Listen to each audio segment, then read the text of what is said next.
1 লাখের থেকে 5 লাখ পর্যন্ত দিব আর কি। কইছে যে 25 তারিখ একটা মিটিং আছে, এটাই লাস্ট। টাকার কথা বলেন না, টাকা দিব এইসব করে লিয়েছে আমি। বিনা সুদে লাখ লাখ টাকা ঋণ নেয়ার প্রলোভনে সারা দেশ থেকে মানুষ এসে ভিড় করছেন রাজধানীর শাহবাগে। 24 নভেম্বর রাত 1টার পর থেকেই এমন দৃশ্য চোখে পড়েছে। কেউ আসছেন পিকআপে, কেউ বা মাইক্রোবাস ভাড়া করে পাড়ি দিচ্ছেন শাহবাগের উদ্দেশ্যে। এদের মধ্যে অধিকাংশ মানুষ জানেন না আসলে তাদের ভাগ্যে কি আছে, শুধু জানেন শাহবাগে আসলেই মিলবে কারি কারি টাকা। আর এমন ঘটনা ঘটিয়েছে অহিংস গণ অভ্যুত্থান নামে একটি সংগঠন।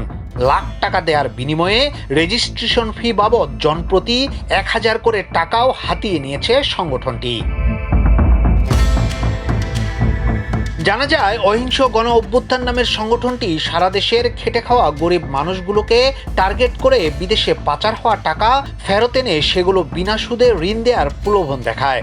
বাসে করে আসা লোকজনের সঙ্গে কথা বলে জানা যায়, অধিকাংশ মানুষ দেশের প্রত্যন্ত অঞ্চল থেকে এসেছেন। তাদের বেশিরভাগই জানেন না এখানে কি হবে, তবে পুলিশ ও শিক্ষার্থীরা তাদের বুঝিয়ে ফেরত পাঠিয়ে দিচ্ছেন।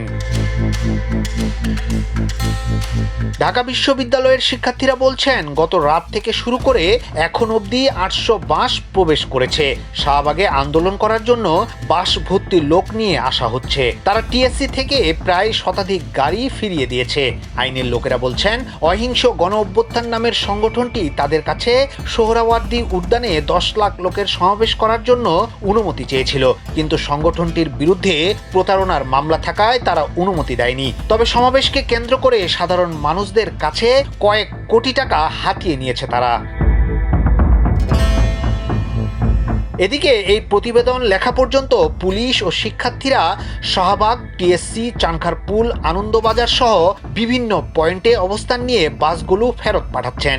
এরপরও একের পর এক বাস আসছেই। তবে সতর্ক অবস্থানে রয়েছে আইন শৃঙ্খলা বাহিনী। বেশ কয়েকজনকে জিজ্ঞাসাবাদের জন্য আটকও করেছেন তারা।